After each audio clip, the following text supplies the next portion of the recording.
Graça e paz do Senhor Jesus, mais um dia, mais um domingo na meditação na Palavra de Deus através do tema da Escola Bíblica Dominical. E olha o tema desse dia, perseverando na fé em Cristo. Essa é a 13ª lição, última lição desse trimestre. E nós trazemos aqui o aprendizado através do apóstolo Paulo com Timóteo, e está aqui em 2 Pedro 1,19, uma palavra no textuário que diz: e temos muito firme a palavra dos profetas, ao qual bem fazeis em estar atentos, como a uma luz que alumia em um lugar escuro, até que o dia esclareça e a estrela da alva apareça em vosso coração. Aqui a palavra de Deus está trazendo para nós aquilo que precisamos estar perseverantes e atento neste tempo em que nós vivemos, porque a palavra-chave aqui nessa lição é perseverança.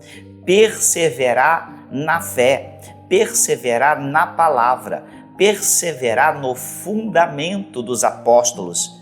Por isso, estudar a Bíblia, a palavra de Deus, é importante para nós entendermos aquilo que a verdade prática está trazendo para nós, de que a Bíblia Sagrada, ela é o único instrumento moral e espiritual deixado por Deus para nós, estabelecido por Deus, para que a gente possa aferir, a nossa conduta diante do próprio Deus, diante da própria vida espiritual, mas a nossa conduta também diante da sociedade, diante da família.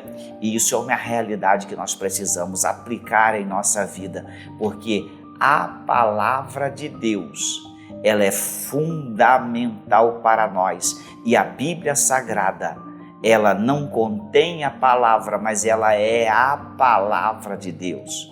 E isso nós estudamos neste domingo na Escola Bíblica Dominical.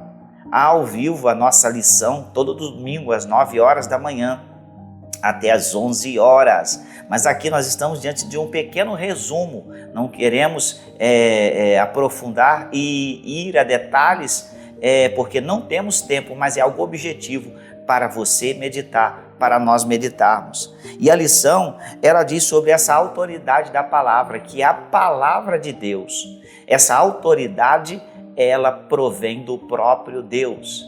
E é isso que muitos que estão nas heresias, e a gente vai ver aqui, os gnósticos e tantos outros que trazem heresias judaicas, até duvidam dessa inspiração bíblica do Novo e do Antigo Testamento. Às vezes um só do Antigo, mas do Novo não.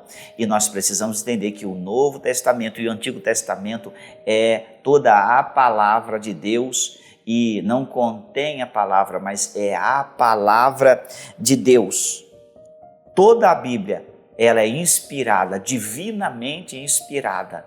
E ao ser divinamente inspirada, quer dizer que Deus não escreveu a Bíblia, mas deu inspiração aos profetas, aos apóstolos, para que assim a escrevesse. São tantos autores, escritores humanos, mas com uma só autoria, na inspiração divina. Por isso a Bíblia não tem contradições, por isso toda a Bíblia é escrita em milênios, cada livro havendo centenas de anos entre um e outro, foram escritos com a mesma ressonância, com o mesmo objetivo, com o mesmo centro, e o centro da palavra é Jesus. Tudo converge para o Cristo de Deus, tudo converge para esta revelação maravilhosa que é o Senhor Jesus. Então, a instrução aqui desta lição traz para nós o entendimento de nós perseverarmos, diante das heresias de todos os tempos, desde o início lá nos apóstolos até agora, perseverar diante de tantos falsos ensinamentos, de tantos falsos mestres. E isso nós precisamos entender, e era o que o apóstolo Paulo já desde o começo fazia. Ele combatia os gnósticos. Que eram os gnósticos? Aqueles que acham que a salvação vem pela gnose, o conhecimento. E quem salva é Jesus, não o conhecimento. Jesus é o Salvador. Mas filosofavam, né? Tinham a salvação como algo que viesse do próprio ser humano e da sua iluminação, da sua autoiluminação, automeditação, autoconhecimento e das filosofias. Não. A salvação vem por aquilo que a palavra de Deus aponta. Ela aponta para o Cristo de Deus, o Salvador, o nosso Senhor e Salvador Jesus Cristo. Paulo, ele combate a dois grupos, esses dos gnósticos e daqueles que faziam as fábulas judaicas, não é? Trazia essas heresias judaicas, misturando lei e tirando toda a graça e a liberdade que há no Senhor Jesus. Então, para o nosso tempo, nós precisamos estar absorvendo essa experiência apostólica de que ele combatia os hereges para manter a igreja límpida, entendendo a vontade de Deus, entendendo o querer de Deus para a igreja. E é isso que nós precisamos entender, que o querer de Deus é ter uma vida de propósito, ter uma vida propositada naquilo que a Bíblia Sagrada aponta para nós. O seu propósito tem estado realmente no querer de Deus, na vontade de Deus? O seu querer está embasado na palavra de Deus? Porque querer nós queremos muito, mas o nosso querer muitas vezes está embasado nas vontades carnais, terrenas e humanas. E o querer de Deus é esse que nós precisamos entender, não é? O verbo querer em todos os que piamente querem viver em Cristo Jesus padecerão perseguições, terão lutas, terão batalhas, enfrentarão falsos mestres, enganadores da fé. Então, ter esse entendimento e saber o querer de Deus e entender que o nosso querer precisa ser sincronizado com aquilo que Deus quer, nós vencemos e nós perseveramos na fé, e isso é importante. Também a lição traz para nós aqui que nós devemos aprender sendo inteirado e sabendo das coisas. E ele dá essa ilustração de Timóteo. Timóteo, ele aprendeu da sua avó e da sua mãe. A sua avó Lloyd e a sua mãe ensinaram as Escrituras a Timóteo. E Timóteo é exortado a permanecer por Paulo neste ensinamento que ele recebera na sua base, através da sabedoria de sua mãe e de sua avó, que aprenderam com Paulo, que aprenderam dentro do contexto cristão daquela época, passaram para Timóteo o fundamento. Daí a necessidade, não é, da educação dos filhos sempre no caminho do Senhor, não é, da infância, no lar, ser fundamentado na palavra e no querer de Deus. Então, Timóteo aprende fundamentado, inteirado e sabendo as Escrituras. Isso é um remédio para o nosso tempo, para vencermos as heresias e para perseverarmos na fé e gerarmos filhos, pessoas que irão também vencer e enfrentar tudo aquilo que contrapõe a Bíblia Sagrada, ao plano e o projeto de Deus. Enfrentando, elas irão vencer através de um conhecimento, de sendo inteirado daquilo que Deus tem e do propósito de um viver à vontade de Deus. Entendendo esses fundamentos, o fundamento de que, olha só, a Bíblia, ela é divinamente inspirada para corrigir, para ensinar. Olha só o que a Bíblia diz aqui: os homens santos de Deus falaram inspirados pelo Espírito Santo, ou seja, movidos pelo Espírito Santo. Então, esses homens de Deus foram inspirados para fazer algo que é a palavra de Deus, para transmitir o querer e a vontade de Deus, para que possamos viver uma vida numa abrangência e numa inspiração direta de Deus.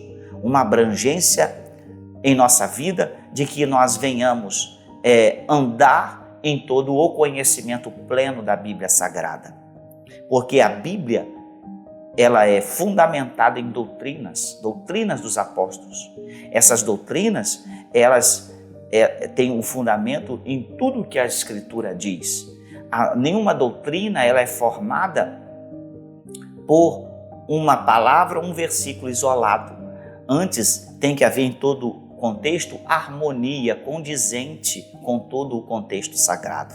Então, viver a inspiração de Deus dentro das doutrinas que o Senhor traz, fundamentado pelos apóstolos, não é? Esclarecido pelos ensinamentos apostólicos, nós precisamos aprender e ensinar diariamente dentro da família, dentro daqueles que cabem, da igreja, que cabem a nossa responsabilidade de se mover no conhecimento e na inspiração de Deus, que é esta palavra maravilhosa. E a parte 3 dessa lição traz para nós, tendo as Escrituras como fundamento. Essa autoridade apostólica, ela traz para o cristão, não é? A segurança de que ele está bem formado, de que ele está no querer de Deus e de que está na rocha firme, que o pé não vai resvalar, não vai escorregar em um lodo, mas estará firme num fundamento sólido e que não derrapa, mas que antes tem passos firmes em direção à verdade, ao querer, ao projeto de Deus para a vida de cada um de nós. Olha só, a Bíblia ela é o manual de Deus para a nossa vida. Por quê? Porque toda a Escritura, já é dito, ela é proveitosa para ensinar, para redarguir, para corrigir e para instruir em justiça. São características de que toda a palavra de Deus é fundamentada e traz para nós. Ela é proveitosa para todos esses aspectos, que vale a pena repetir. Olha só, redarguir, corrigir, instruir em justiça. E não somente aos apóstolos, os obreiros, mas a todos nós a Bíblia redargue, nos ensina, nos instrui para que possamos vencer e viver o plano de Deus. Então, essa parte 3 da lição traz para nós aí toda a palavra de Deus é autoritativa e regra fundamental para a nossa vida. Então, quer dizer, a palavra é autoridade suficiente para vencermos, para progredirmos numa vida espiritual sadia, sábia e submissa ao projeto e ao plano de Deus. Perseverar é necessário e entender que esta palavra é a autoridade muda a vida de qualquer pessoa. Se você não tem uma experiência com Cristo Jesus, quer ter, tenha a Bíblia como autoridade sobre a sua vida e persevere nos ensinamentos e no aprendizado, e você verá que o poder que essa palavra manifesta é transformador e nos ajuda a vencer. A conclusão traz para nós aqui, a Bíblia é um guia seguro para toda a humanidade, não somente para a igreja, para dentro de um contexto cristão. Olha só, ela é a única revelação de Deus escrita para o ser humano e a fonte de autoridade espiritual para aferir a conduta diante de Deus. Então, quer dizer, a Bíblia, ela é a métrica, ela é a régua que nos dá a capacidade de aferir a nossa conduta diante de Deus e também diante da sociedade, diante da família. E isso é importante. Trata-se de uma orientação segura para a vida humana, a nação de Israel e a igreja, bem como as exortações para o mundo, incluindo o aspecto político, social, religioso das nações. E é assim que a Bíblia tem atravessado os séculos, os milênios. Ela tem sido um norte para nações e nações nasceram a partir do mover das escrituras sagradas. Nós temos nações grandiosas hoje, como a americana, foi fundamentado em um povo que tinha como única regra de fé a palavra de Deus. E eu creio que, apesar de a nossa nação passar tantas dificuldades, há um povo poderoso levantado por Deus, fundamentado nas escrituras sagradas, buscando ao Senhor e lutando, se esforçando para vencer e ser melhor a cada dia no fundamento que é a palavra de Deus. Vivamos assim, sejamos assim a cada dia em nossa vida, alguém que mantém a cristalinidade da doutrina cristã e dos ensinamentos da palavra de Deus. Que Deus abençoe o seu dia, seu domingo, a sua meditação, seja hoje domingo ou qualquer outro dia que está disponível, que o seu coração medite forte e cresçamos juntos diante do propósito de Deus. Que Deus te abençoe abundantemente.